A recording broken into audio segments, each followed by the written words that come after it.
नमस्कार दोस्तों, मैं doctor Anand Kumar Nagwani, plastic, cosmetic और हेयर ट्रांसप्लांट सर्जन।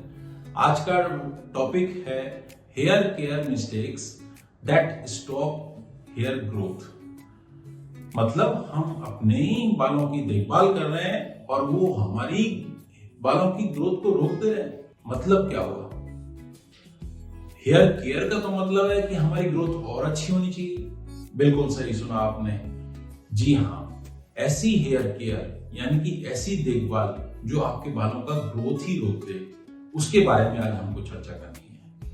बिल्कुल सही। क्या है? बेसिकली अगर हम इस तरीके की केयर में चले जाएंगे जिसके बारे में हम जानते ही नहीं। सोचिए कि ऐसा कोई शैम्पू है और हमने कहीं से देख लिया या सुन लिया और लगाना शुरू किया। हो सकता है कि उसका पर्पज कुछ और हो सकता है कि उसके अंदर जो इंग्रेडिएंट हैं उनका काम कुछ और हो सकता है कि वो लाइस मारने के लिए हो सकता है कि वो जो है एंटी फंगल हो और आप अपने डेली रूटीन में उसका जो है यूज कर रहे हैं। तो ये क्या आपकी ग्रोथ को रोकेगा? नहीं, बिल्कुल रोकेगा। आप किसी से सुन के, किसी से समझ के और अपने ऊपर इस तरीके का इस्तेमाल न करें। दूसरी बात ये होती है कि कई बार हम देखते हैं कि ये सस्ता शैम्पू है और हमने स्टार्ट कर दिया। स्टार्ट करने के बाद में हमको समझ में आता है कि नहीं भाई, ये तो लॉन्ग रन में जाके कि हमारे हेयर को रफ कर दिया इसने, हेयर की फॉल बढ़ा दी, हमारे हेयर तो पहले से ज्यादा गिरने लग गए। हम समझ ही नहीं पाए, लेकिन सस्ते के चक्कर में हम वहां चले गए और हमने फटाफट से खरीद लिया। तो ये बहुत बड़ी एक मिस्टेक है। और क्या मिस्टेक हो सकती है? देखिए, हमने देखा हेयर ऑयल और उस हेयर ऑयल को देखने के बाद में हमने बिना सोचे समझे उस हेयर ऑयल को खरीद दिया। हेयर ऑयल बहुत सस्ते भी आते हैं। सोचिए कि 20 रुपए में 45 ml, 45 ml 20 रुपए में आपको हेयर ऑयल मिल जाता है। 20 रुपए में आप सोचिए कि उसकी जो मैन्युफैक्चरिंग कॉस्ट होगी, जो उसकी बॉटल होगी, लेबल होगी, आप इस तरीके से सोचिए वो कहाँ जाती होगी और सोचिए कि उसके अंदर जो इंग्रेडिएंट होंगे वो क्या होंगे। या चलिए इन्हीं की बड़ी बॉटल की बात करते हैं, तो आप सोचिए कि इतने सस्ते कैसे बन जाते होंगे।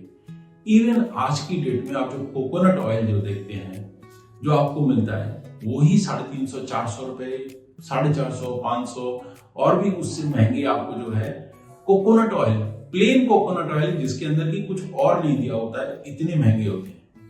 तो आपको इतने सस्ते हेयर ऑयल कैसे मिल जाते हैं?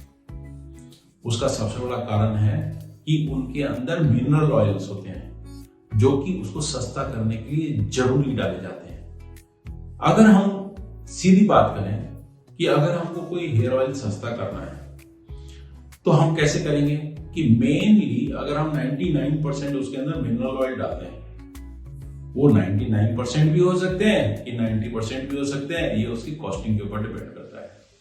तो ये हो गया ना हेयर ऑयल सस्ता। बिल्कुल सही सुना आपने। आपके पास जो सस्ते हेयर ऑयल आते हैं, चाहे उसमें बोला हुआ हो कि ये आलमंड है, ये है, वो है, लेकिन सिर्फ उसमें मिनरल ऑयल ही ज्यादा रहते हैं, बाकी एसेंस होता है और आप समझ लीजिए कि 0.0% के रूप में वो इंग्रेडिएंट डलते हैं और आपको उनको उस नाम से बेच दिया जाता है। और जो सबसे बड़ी गलती होती है कि हम बिना जाने सुने कोई भी हेयर के लिए विटामिन या जनरल विटामिन शुरू कर लेते हैं और बाद में पता पड़ता है कि ये तो हेयर ग्रोथ के लिए था ही नहीं और किसी पर्पज के लिए था, लेकिन हमने सुन लिया और लगा लिया और खा लिया। बस यही गलतियां होती हैं। इसके अलावा मेजर गलतियां होती हैं कि किसी ने बोला कि हेयर मास्क इसका बना लो, सिर में दही लगा लो। दही क्या काम करती है? जी हाँ, काम करती है, लेकिन उसका इंडिकेशन होना चाहिए, प्रॉपर इंडिकेशन होना चाहिए। इसी तरीके से कोई भी बोल दिया कि ये मास्क लगा लो, ये रेमेडी है, ये होम रेमेडी है, आप इसको इस्तेमाल करिए।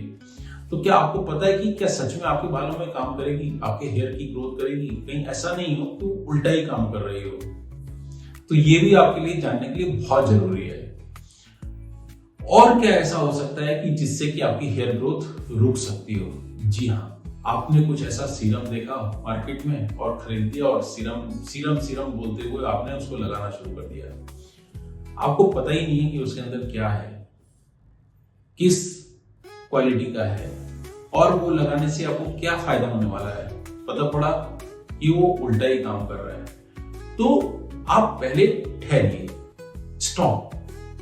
स्टॉप मीन्स आप पहले सोचिए, तनिक रुकिए, समझिए कि आप ये जो सस्ते हेयर ऑयल, हेयर शैम्पू या कोई भी सीरम आप जो ले रहे हैं, लगा रहे हैं, क्या आप एक्सपेरिमेंट कर रहे हैं? आपको अपने बालों के साथ प्यार नहीं है? आपको नहीं लगता है कि आपके हेयर आपकी एक केमिकल लैब नहीं है? आपको जरूर जानना चाहिए कि इसके अंदर क्या क्या है और क्या बेनिफिट हो सकता है। मेरे ख्याल से आपको एक प्रॉपर डॉक्टर की एडवाइस लेनी चाहिए, या उन्हीं के जो है वीडियो को आपको फॉलो करना चाहिए जो कि आपके डॉक्टर की सलाह है, मतलब स्पेशली में मेडिकल के लिए। तो इसी तरीके से एक पर्टिकुलरली डॉक्टर्स की सलाह जो होती है मेडिकली इंपॉर्टेंट होती है। इस चीज को समझिए। अच्छा, इस चीज को छोड़ देते हैं 2 मिनट के लिए और ये समझते हैं और ऐसी क्या चीजें होती हैं जो कि हमारे हेयर की ग्रोथ को रोक देती हैं, जिसमें है कि आपका स्ट्रेस है, आपका खान पीन है, यानी कि आपका फास्ट फूड वगैरह जो कि पुअर न्यूट्रिशियस वैल्यू होता है, और इसके अलावा अल्कोहल, स्मोकिंग, ये तो है ही। सबसे इंपॉर्टेंट इनमें होता है एंड्रोजेनिक एलोपेशिया, यानी कि आपका जेनेटिक, आपको किस तरीके से आपके वंशागत जो है आपको जीन्स मिले हैं वो डिसाइड करेंगे कि आपके हेयर कैसे रहेंगे। अभी भी आप कंफ्यूज हैं? अगर आप अभी भी कंफ्यूज हैं तो आप नीचे लिखे हुए व्हाट्सएप नंबर पे अपनी प्रॉब्लम को लिख के भेजिए, हम आपको सॉल्यूशन देने की कोशिश करेंगे। आपका दिन शुभ हो। नमस्कार।